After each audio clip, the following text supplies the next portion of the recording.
وَلَقَدْ يَسَّرْنَا الْقُرْآنَ لِلذِّكْرِ فَهَلْ مِن مُدَّكِرٍ،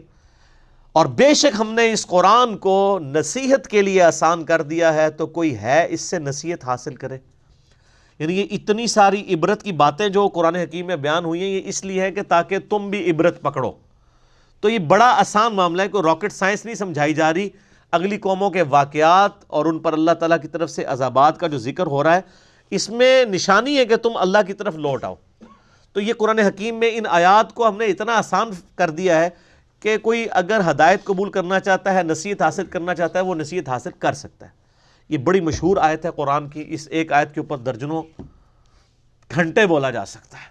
ایک گھنٹے نہیں۔ اسی لیے میرا مسئلہ نمبر 1 ہے یہ امام الانبیاء کی دعوت قرآن صلی اللہ علیہ وآلہ وسلم، جس میں میں نے اپنا ریسرچ پیپر نمبر 4 ہے امام الانبیاء کی دعوت قرآن، اس کو پڑھایا تھا، اس میں بھی یہ آیت ڈسکس کی تھی۔ اس کے علاوہ اس آیت کو تو میں آئے دن کوٹ کرتا رہتا ہوں، اور اس میں جو علماء نے دھوکے دیے ہوئے ہیں وہ میرا پچھلے دنوں ایک کلپ بھی چڑھا ہے، علماء ماموں کیسے بناتے ہیں، اس میں ایک طرف سنجے دت کی تصویر بھی لگی ہوئی ہے، ٹھیک ہے۔ تو یہ ماموں اس آیت کے اوپر بھی بنایا انہوں نے، ترجمہ ہی ایسا اوٹ پٹانگ کر دیا کہ کسی کو کسی کے متھے کو شاید لگے ہی نہ۔ ترجمہ کر دیا ہم نے قرآن کو یاد دہانی کے لیے آسان کر دیا ہے، تو ہے کوئی یاد کرنے والا؟ اچھا، حالانکہ یہ یاد دہانی کہاں سے؟ الذکر جو ہے اس کا ترجمہ تو ہے نصیحت، یاد دہانی پنجابی والی انہوں نے گولی کروا دی آپ کو، یہ ماموں بنایا نا، دو اس طریقے سے ترجمہ کیا کہ پتہ ہی نہ چلے۔ الذکر تو ویسے کہتے ہیں کسی کو کوئی بات یاد کروائی، جیسے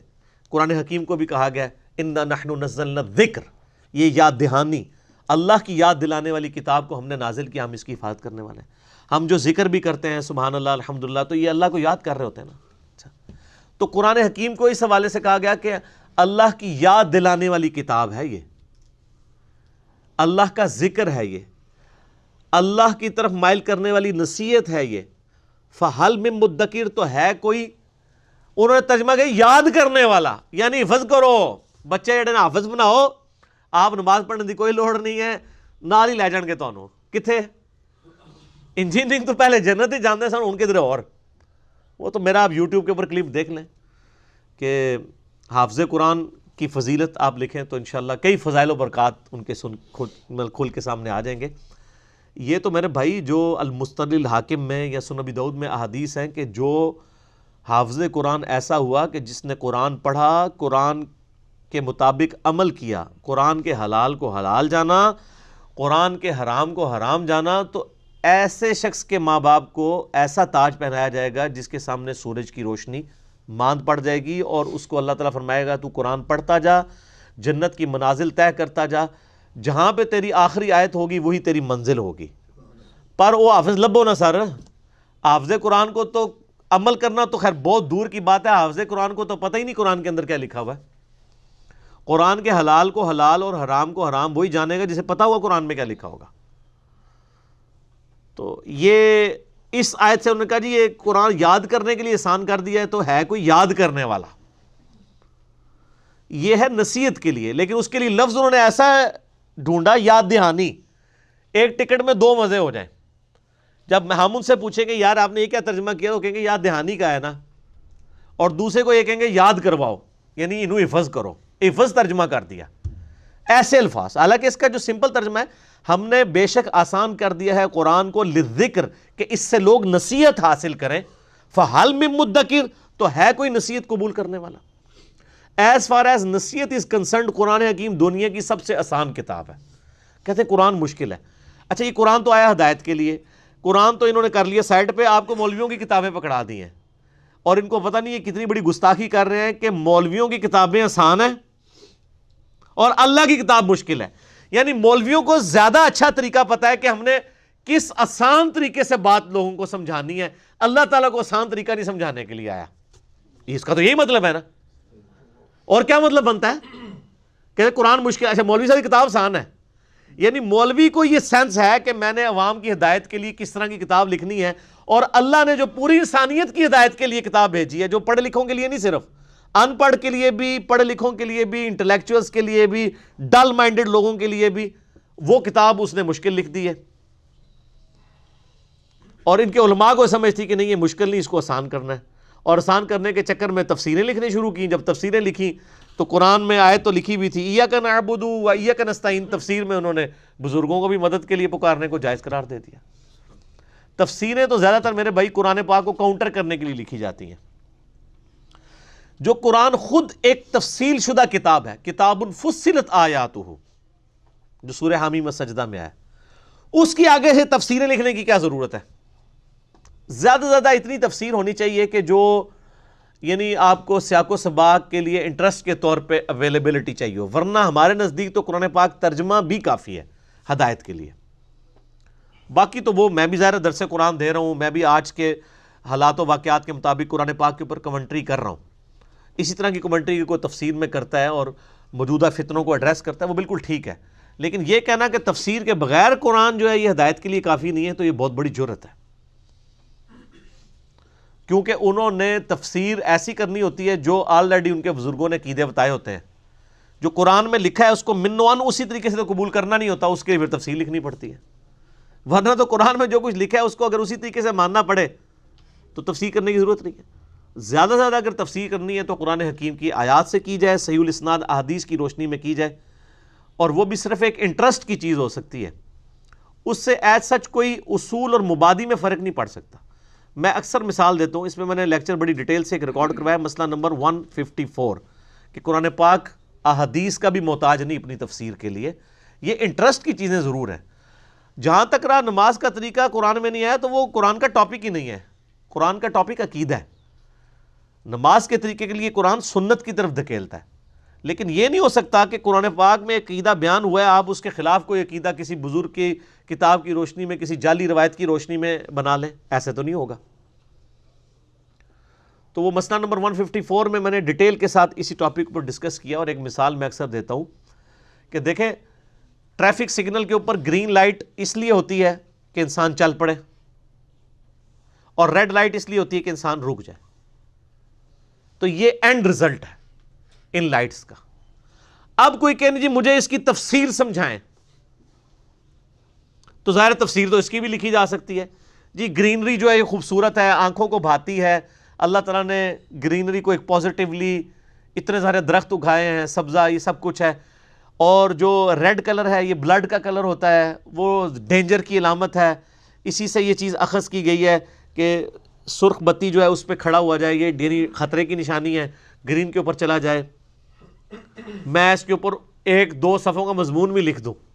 اینڈ رزلٹ کیا ہوگا کہ گرین پہ آپ نے چلنا ہے اور ریڈ پہ رکنا ہے۔ یہ میری تفسیر کرنے سے کیا یہ ریڈ اور گرین کا جو اینڈ رزلٹ ہے اس پہ کوئی فرق پڑے گا؟ تو یہ تفسیر اگر میں نہ بھی کروں تب بھی اینڈ رزلٹ وہی ہے۔ یہاں کیا ہوتا ہے، یہ گرین اور ریڈ کی تفسیر لکھنا شروع کرتے ہیں ایاک نعبد و ایاک نستعین کی، تو کہتے ہیں نہیں دیکھیں نہیں بزرگوں سے بھی جو مانگتے ہیں نا تو وہ اصل میں اللہ ہی پیچھے اللہ ہی ہوتا ہے۔ اچھا یہ پیچھے اللہ ہوتا ہے، یہ تو قرآن کو نہیں لکھیا، یہ تفسیر یہ کرنا چاہ رہے ہوتے ہیں، اس کے بالکل کاؤنٹر جو کچھ قرآن حکیم ہے اس کو کاؤنٹر کر رہے ہوتے ہیں۔ تو اس طرح کی تفسیریں تو میرے بھائی قرآن کی تحریف ہے، اور یہ حقیقت بات ہے کہ اللہ تعالیٰ نے صرف عربی ٹیکسٹ کی گارنٹی لی ہے کہ یہ قرآن محفوظ ہے۔ جہاں تک قرآن حکیم کی تفسیر اور تعلیمات میں تحریف کا سوال ہے نا، تو ماشاءاللہ امت نے پورا یہ کام کر دیا ہے، پوری نیک نیتی کے ساتھ جنازہ نکال دیا ہے، علماء نے پوری تعریف کی ہے قرآن حکیم کی، اور یہ عربی کی بھی تعریف ہو جاتی اگر اللہ تعالیٰ نے اسے محفوظ نہ کیا ہوتا۔ تفسیر میں انہوں نے بالکل ایسی ایسی تعریف کر دی ہے کہ جو علماء یہود نے کی تھی، اور بخاری مسلم میں حدیث موجود ہے، میری امت میں وہی خرابیاں پیدا ہوں گی جو اگلی امتوں میں پیدا ہوئی۔ تو پوچھا گیا کہ ان اگلے لوگوں سے مراد کیا یہود و نصارہ ہیں؟ تو آپ نے فرمایا وہ نہیں مراد تو اور کون لوگ مراد ہیں؟ وہ سیم خرابیاں اس امت کے اندر بھی آئی ہیں، تعریف کر دی انہوں نے، ٹیکسٹ کی اللہ نے گارنٹی لی تھی اور ٹیکسٹ محفوظ ہے۔ اسی لیے آج دیکھیں، آج بھی جو بندہ نیک نیتی کے ساتھ قرآن پاک کھول کے بیٹھتا ہے نا، وہ کسی بھی فرقے کا قرآن پڑھ لے وہ اللہ تک پہنچ جاتا ہے۔ اسی لیے ہم نے کبھی یہ قدغن نہیں لگائی ہے۔ باقی تو کسی میں حوصلہ نہیں ہے نا کہ جی سنی کہہ دے کہ شیعہ کا ترجمہ پڑھ لو، شیعہ کہہ دے کہ سنی کا پڑھ لو۔ ہم کہتے ہیں سب کا پڑھو، جنہوں نے ترجمے میں تھوڑی بہت ڈنڈی بھی ماری ہے ان کا بھی پڑھو، وہ ڈنڈی خود ہی پکڑی جائے گی۔ میں نے اس کے اوپر ایک ڈیٹیل لیکچر ریکارڈ کروا دیا ہے، قرآن حکیم کے 8 ترجموں، 8 ٹرانسلیشن اور علماء کا دھوکہ۔ یعنی یہ علماء نے دھوکہ دیا ہے، پچ کھود دی ہے جس کو کہتے ہیں نا، پچ کھود دو تو ان کے نے کرکٹ کھیلنی ہے، اور نہ پچ ہی کھود دیجیے اور ترجمے چینج کرتے ہیں جی، وہ پتہ ہی نہیں چلتا کون صحیح ہے کون غلط ہے۔ یار کبھی آپ تجربہ کر کے تو دیکھیں، آپ سورہ فاتحہ رکھیں، میں نے اس میں 8 ترجمے HD کیمرے میں دکھائے ہیں، بریلویوں کا ترجمہ دکھایا مذہب بریلوی صاحب کا، دیوبندیوں کا اشرف تھانوی صاحب کا دکھایا ہے، اہل حدیث کا جونہ گڑھی صاحب کا دکھایا ہے، اہل تشیع کا سید فرمان علی شاہ صاحب کا دکھایا ہے، وہ جو سادہ بیچارے نیوٹرل لوگ ہیں ان کے لیے مودودی صاحب کا ترجمہ، فتح محمد جلندری کا سب کا دکھایا ہے کہ مجھے بتائیں کہ کہاں پہ ترجمے میں فرق ہے۔ الفاظ کے چناؤ میں فرق ہو سکتا ہے، کوئی بسم اللہ کا ترجمہ کر سکتا ہے اللہ کے نام سے شروع، کوئی کرے گا شروع کرتا ہوں اللہ کے نام سے، کوئی کرے گا شروع اللہ کے نام سے، اور سب نے اللہ کے نام سے شروع کیا، شیطان کے نام سے کسی نے شروع کیا، یہ اس کے اوپر جھگڑ رہے ہیں، پورے لکھ دیا۔ دیکھیں جی وہ جی احمد صاحب بریلوی صاحب نے ترجمہ کیا ہے اللہ کے نام سے شروع، اور اشرف تھانوی صاحب نے کیا ہے شروع کرتا ہوں اللہ کے نام سے، تو انہوں نے تو اللہ کے نام سے شروع نہیں کیا، انہوں نے تو شروع سے شروع کیا۔ ہاں، اور ایڈی کتابیں چھاپی ہیں قرآن حکیم کے غلط ترجموں کی نشاندہی، تو ان کو پھکی پھر میں نے آگے دیا ہے کہ یہ غلط ترجمے جو آپ کہہ رہے ہیں، اس کے ساتھ آپ یہ لکھیں قرآن پاک کی غلط عربی کی نشاندہی، کیونکہ اللہ تعالیٰ نے بھی بسم اللہ میں اللہ شروع میں نہیں رکھا۔ اگر اللہ نے آپ کی مرضی کی بسم اللہ بنانی ہوتی تو وہ بھی بن سکتی ہے۔ اللہ الذی باسمہ ابدہ، اللہ ہے وہ ذات جس کے نام سے میں شروع کرتا ہوں۔ تو آپ کو ترجمے سے تکلیف ہے تو آپ بسم اللہ بھی بدلیں، کیونکہ بسم اللہ میں بھی پہلے با آتی ہے، پھر سین، پھر میم، پھر اللہ آتا ہے، تو اللہ نے بھی اللہ کے نام لینا شروع کیتے اے پکی بغیر نہیں سمجھ آتی، ٹھیک ہے۔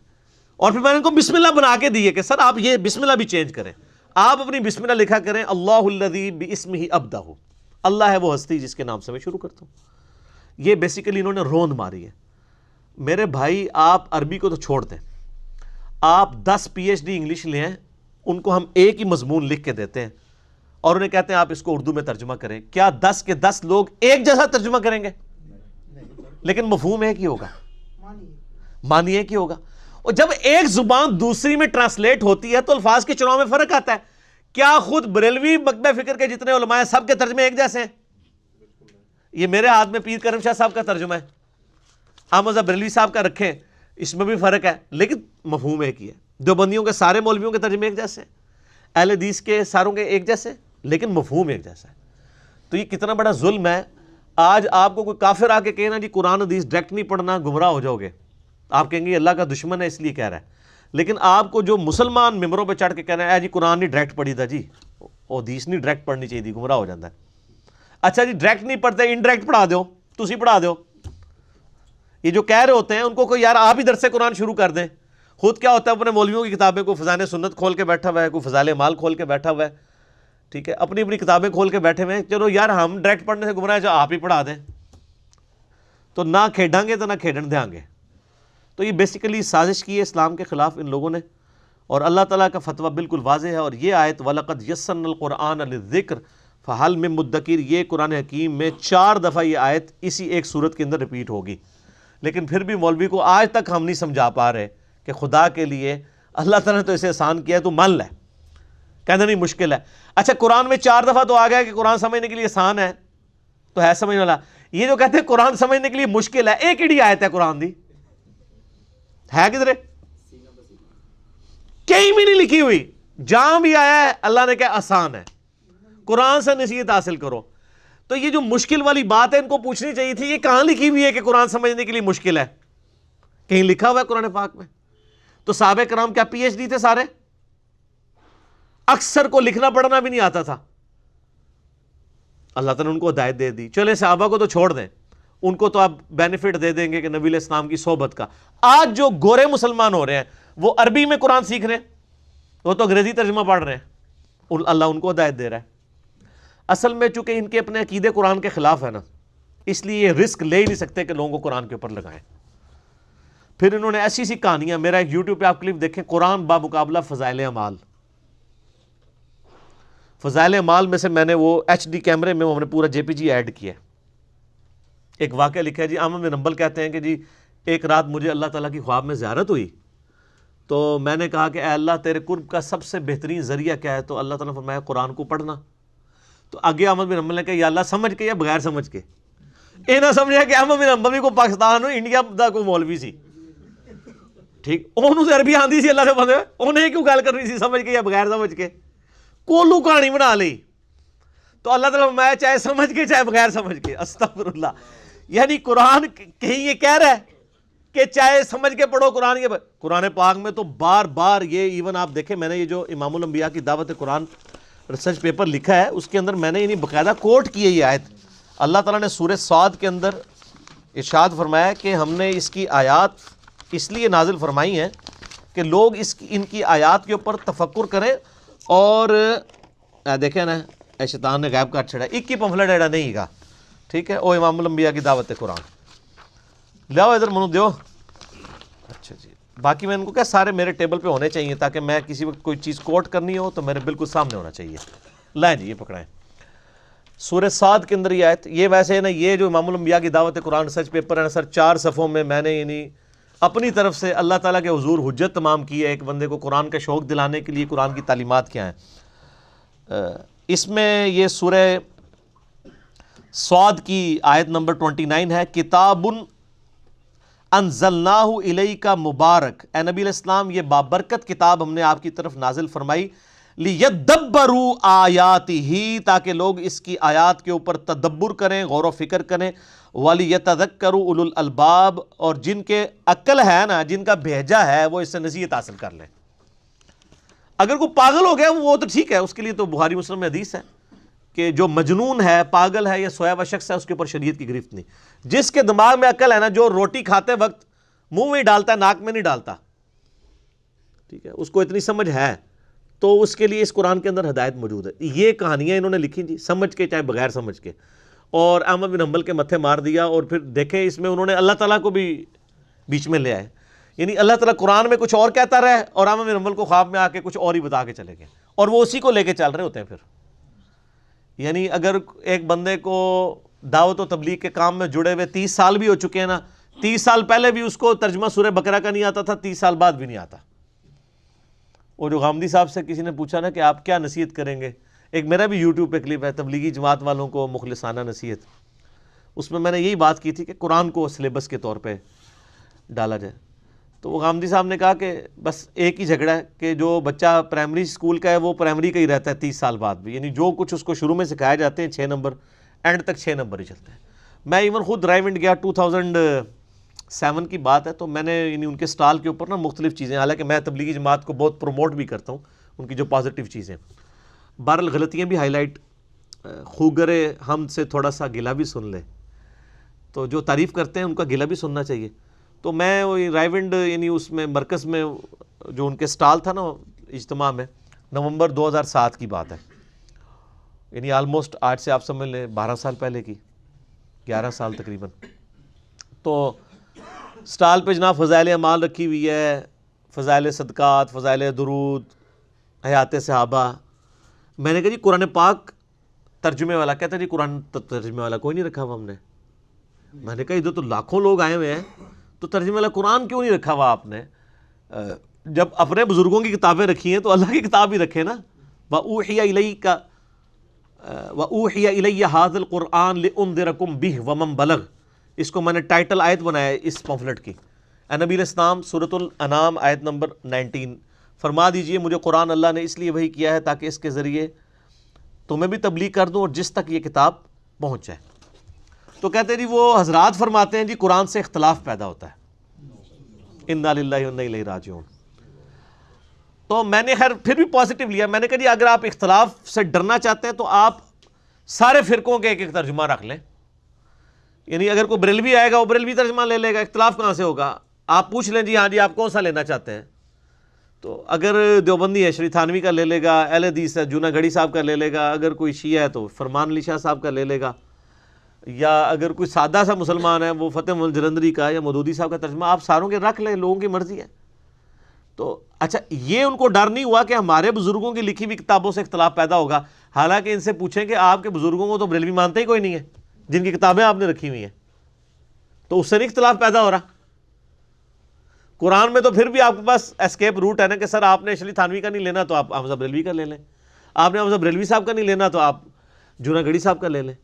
لیکن فضائل اعمال تو یہ نہیں ہے کہ ایک حمزہ بریلوی صاحب نے لکھی ہو ایک اشری تھانوی نے لکھی ہو وہ تو ایک ہی لکھی ہوئی ہے شیخ زکریا کی، وہاں تو اختلاف کے زیادہ چانسز ہیں. تو یعنی یہ امت کو کس طریقے سے شیطان نے ہائی جیک کیا. تو ہم تو صرف دعوت رکھتے ہیں سامنے، باقی آپ میرا وہ کلپ اگر دیکھ لینا فضائل اعمال بمقابلہ قرآن، تو میں نے بڑے پازیٹیو انداز میں چیزیں لوگوں تک کنوے کر دی ہیں. اللہ تعالیٰ سے دعا ہے جو حق بات میں نے کہی اللہ تعالیٰ ہمارے دلوں میں راسخ فرمائے. اگر جذبات میں میرے منہ سے کوئی غلط بات نکل گئی تو اللہ تعالیٰ ہمارے دلوں سے معاف کر دے. ہمیں کتاب و سنت کی تعلیمات پر عمل کر کے دوسرے بھائیوں تک پہنچانے کی توفیق عطا فرمائے. اللہم صلی علی محمد وعلی آل محمد کما صلیت علی ابراہیم وعلی آل ابراہیم انک حمید مجید. اللہم بارک علی محمد وعلی آل محمد کما بارکت علی ابراہیم وعلی آل ابراہیم انک حمید مجید. سبحانک اللہم وبحمدک اشہد ان لا الہ الا انت استغفرک واتوب الیک وما علینا الا البلاغ المبین. جزاکم اللہ خیرا.